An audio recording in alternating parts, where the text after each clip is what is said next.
pemirsa, jumpa lagi bersama Info Kursus, sebuah tayangan yang membahas tentang perkembangan dunia kursus dan keterampilan di negeri ini.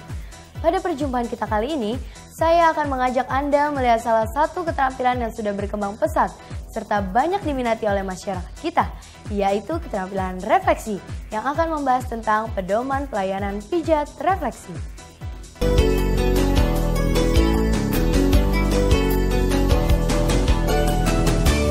Dan untuk membahas materi ini, saya akan ditemani seorang narasumber yang juga adalah seorang refleksolog, yaitu Ibu Yusti Aryani. Mari pemirsa, kita simak penjelasan dari narasumber berikut ini. Pemirsa, pada pertemuan kali ini, saya akan membahas tentang pedoman pelayanan pijat refleksi. Pijat refleksi adalah salah satu jenis pijat pengobatan yang banyak digemari oleh masyarakat umum. Saat ini, pijat refleksi banyak berkembang di Indonesia dan banyak ditemui di hampir setiap sudut kota besar. Pijat refleksi semakin berkembang karena masyarakat membutuhkannya, entah itu untuk kesegaran badan maupun untuk pengobatan. Untuk memenuhi kebutuhan masyarakat tersebut, maka banyak bermunculan tempat-tempat pelayanan pijat refleksi. Standar pelayanan minimum adalah batas ukuran minimal tentang jenis dan mutu pelayanan yang harus dimiliki oleh setiap pelayanan. Persyaratan standar pelayanan minimum diantaranya 1. Jenis pelayanan. Pijat refleksi dalam hal ini masuk ke dalam jenis pelayanan kesehatan. 2. Persyaratan pelayanan. Persyaratan pelayanan meliputi 1. Persyaratan klien yang dapat dipijat, 2. Persyaratan praktisi, 3. Persyaratan sarana dan prasarana, 4. Persyaratan alat dan bahan, 5. Persyaratan prosedur dalam melayani klien. 3. Biaya atau tarif pelayanan. Biaya atau tarif pelayanan harus sudah ditetapkan dan diinformasikan kepada klien sebelum klien memutuskan untuk dipijat. 4. Waktu penyelesaian pelayanan. Waktu penyelesaian pelayanan adalah perkiraan waktu yang dibutuhkan dalam melayani klien. 5. Produk pelayanan. Dalam hal ini, bisa kita masukkan produk pelayanan pijat refleksi atau lebih spesifik, yaitu pijat refleksi kebugaran atau pijat refleksi pengobatan. 6. Prosedur pelayanan. Prosedur pelayanan adalah tahapan dalam melayani klien, mulai dari penerimaan klien, kemudian pendaftaran, pemijatan klien, sampai klien selesai dipijat. 7. Kompetensi petugas. Seorang refleksolog yang baik harus memiliki kompetensi sesuai dengan keahliannya, dan kompetensi itu harus dibuktikan dalam bentuk sertifikat kompetensi. 8. Sarana dan prasarana. Tempat pelayanan yang baik harus memiliki sarana dan prasarana yang lengkap, seperti tersedianya tempat tidur atau tempat duduk untuk pijat refleksi. Kemudian, tersedia ruang-ruangan yang sesuai dengan standar seperti ruang pendaftaran, ruang tunggu, ruang praktek, juga tersedia kamar mandi. 9. Petugas yang menangani. Petugas yang menangani harus selalu siap dan ada di tempat jika klien datang berkunjung. 10. Pelayanan informasi publik. Pelayanan informasi publik dibutuhkan baik itu berupa media cetak maupun media audiovisual. Dalam hal ini bisa kita menggunakan informasi melalui tabloid, koran, atau internet maupun lewat media televisi. Juga tersedia alat telekomunikasi berupa telepon. Hal ini untuk memudahkan klien dalam mendapatkan informasi mengenai pelayanan pijat refleksi. Pedoman pelayanan pijat refleksi yang dibuat oleh asosiasi terkait dalam hal ini Asosiasi Para Pemijat Pengobatan Indonesia atau AP3I, dapat digunakan sebagai acuan dalam pedoman pelayanan pijat refleksi, dibuat sebagai pedoman bagi para praktisi dan berguna untuk melindungi masyarakat. Anda pasti ingin mengetahui kelanjutan penjelasan dari narasumber tentang keterampilan refleksi ini, bukan? Untuk itu, jangan kemana-mana pemirsa, tetap di Infokursus.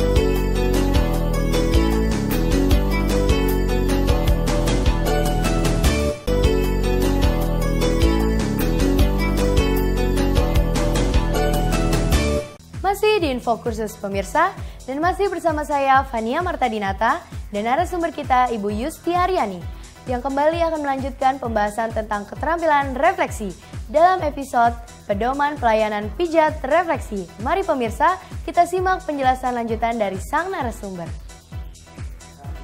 Pemirsa, dalam segmen kali ini, saya akan membahas tentang persyaratan pelayanan berdasarkan Pedoman Pelayanan Pijat Refleksi.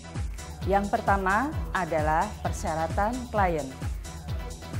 Klien yang akan dipijat harus dipastikan dalam kondisi bebas kontraindikasi pijat, seperti klien terlalu lapar, klien terlalu lemah, klien kekenyangan, klien memiliki penyakit yang berat seperti tipes, kanker, atau tumor. Kemudian, klien tidak memiliki luka atau infeksi di tempat yang akan dipijat. Klien tidak memiliki gangguan pembuluh darah atau gangguan pada darah seperti memar, abses, atau pendarahan. Persyaratan yang kedua adalah persyaratan praktisi. Praktisi minimal harus berusia 18 tahun. Sehat jasmani dan rohani. Praktisi yang baik juga harus terdaftar di Dinkes dan BPPT, sehingga praktisi memiliki surat izin praktek. Praktisi harus memiliki sertifikat kompetensi. Di samping itu, praktisi harus dalam keadaan rapi, bersih, dan beretika. 3. Sarana dan prasarana. Sarana di tempat pelayanan refleksi, contohnya adalah memiliki tempat tidur untuk pelayanan atau kursi refleksi untuk pijat refleksi. Kemudian tersedia rak-rak kayu untuk menyimpan peralatan dan bahan, bisa juga untuk menyimpan peralatan administrasi. Juga tersedia alat-alat administrasi seperti buku untuk pendaftaran, buku induk klien, buku kas, dan kartu data klien. Prasarana yang tersedia di tempat pelayanan pijat refleksi berupa ruangan-ruangan yang memadai, seperti ruangan tunggu untuk klien minimal berukuran 2 x 2 meter persegi. Tersedia ruang pendaftaran, bisa digabungkan dengan ruang tunggu. Kemudian tersedia ruang praktek berukuran minimal 2 x 3 meter. Selain itu, juga tersedia kamar mandi. 4. Alat dan bahan.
Anda pasti sudah mencatat alat maupun bahan yang digunakan keterampilan pijat refleksi ini bukan? Selanjutnya, jangan kemana-mana karena kami masih akan kembali dengan penjelasan yang lebih detail lagi. Tetap di Info Kursus.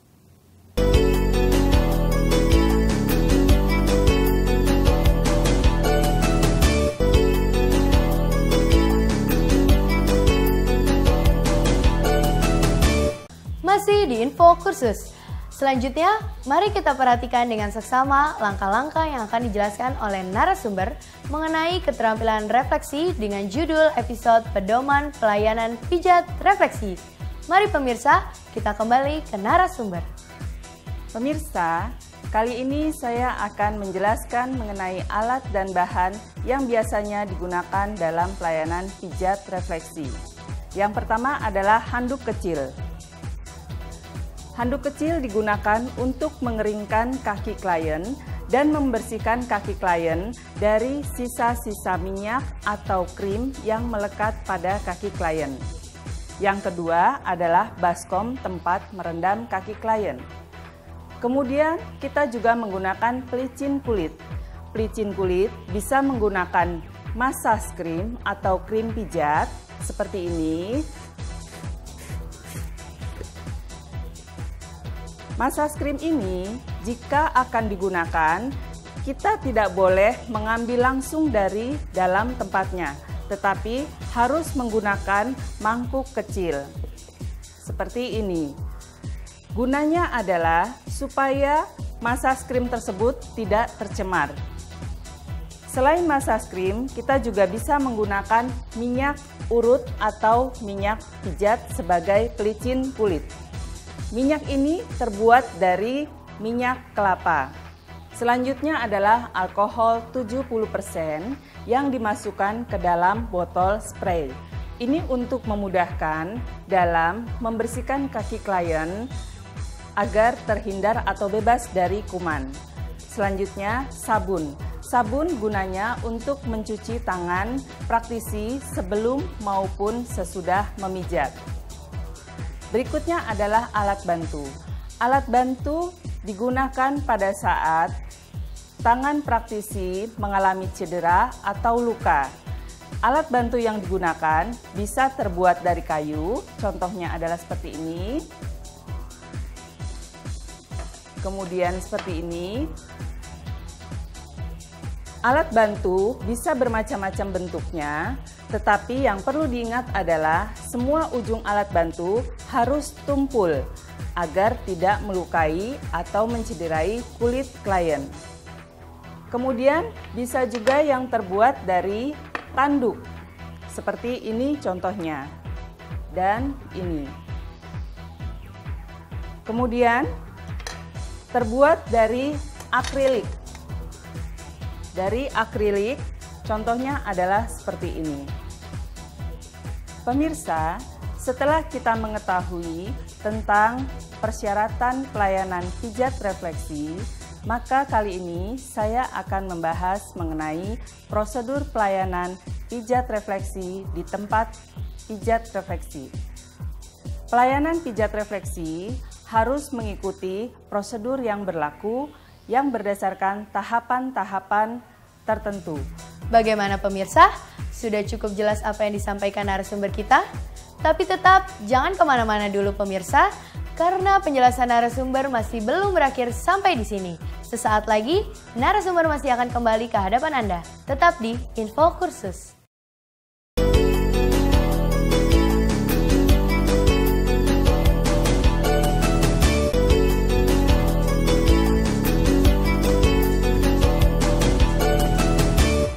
Masih di Info Kursus pemirsa, dan masih bersama saya Fania Martadinata dan narasumber kita Ibu Yusti Aryani yang kembali mengajak kita untuk membahas tentang pedoman pelayanan pijat refleksi. Selanjutnya, mari kembali kita simak penjelasan lanjutan dari sang narasumber. Pemirsa, setelah kita mengikuti tahapan kegiatan dalam pelayanan pijat refleksi, maka dapat disimpulkan bahwa untuk membuka pelayanan pijat refleksi diperlukan pengetahuan tentang standar pelayanan minimum yang sesuai dengan pedoman yang terkait. Standar pelayanan minimum sangat diperlukan untuk menjamin mutu pelayanan dan meningkatkan kualitas pelayanan sehingga dapat memenuhi kebutuhan klien. Secara umum, pedoman pelayanan pijat refleksi dibuat dengan tujuan untuk 1. Pedoman bagi refleksolog dalam melakukan pelayanan pijat refleksi yang baik dan benar. Refleksolog yang baik harus memiliki izin praktek yang dapat diurus dengan mendaftarkan diri melalui Dinkes atau BPPT setempat. Kedua, pedoman bagi instansi terkait. Dalam hal ini, bisa puskesmas atau dinas kesehatan setempat dalam melakukan pengawasan dan pembinaan terhadap pengobatan tradisional. Ketiga, melindungi masyarakat. Masyarakat yang ingin mendapatkan pelayanan pijat refleksi harus mendapatkan pemijatan secara baik dan benar. Untuk itu, seorang refleksolog harus memastikan kondisi klien sebelum dipijat. Apakah klien tersebut memiliki kontraindikasi pijat, seperti dalam keadaan lapar, lemah, kekenyangan, atau memiliki penyakit yang berat. 4. Sebagai pedoman bagi lembaga kursus dan pelatihan. Lembaga kursus harus memberi informasi yang benar kepada siswanya tentang pedoman pelayanan pijat refleksi. Hal ini berguna untuk siswa tersebut jika suatu saat nanti akan membuka tempat pelayanan pijat refleksi. 5. Pedoman bagi asosiasi. Asosiasi yang terkait dengan pijat refleksi adalah Asosiasi Para Pemijat Pengobatan Indonesia atau disingkat AP3I. Dalam hal ini, AP3I harus dapat membina anggotanya. Dalam hal ini, AP3I harus memberi informasi dan membina anggotanya agar memiliki tempat pelayanan yang baik sesuai dengan standar yang ada. Demikian pemirsa pembahasan kita mengenai pedoman pelayanan pijat refleksi. Semoga apa yang telah saya jabarkan atau kita bahas bersama tadi dapat memberikan motivasi kepada teman-teman sekalian, baik siswa yang baru belajar maupun siswa yang telah selesai, untuk membuka tempat pelayanan pijat refleksi yang sesuai dengan standar pelayanan minimum.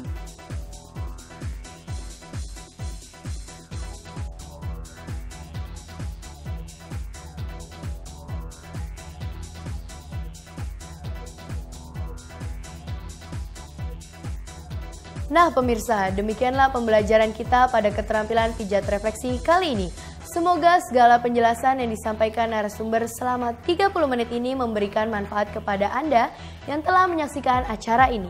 Bagi Anda yang ingin memperdalam dan berminat pada bidang keterampilan pijat refleksi ini, Anda bisa menghubungi lembaga kursus dan pelatihan terdekat atau dinas pendidikan setempat.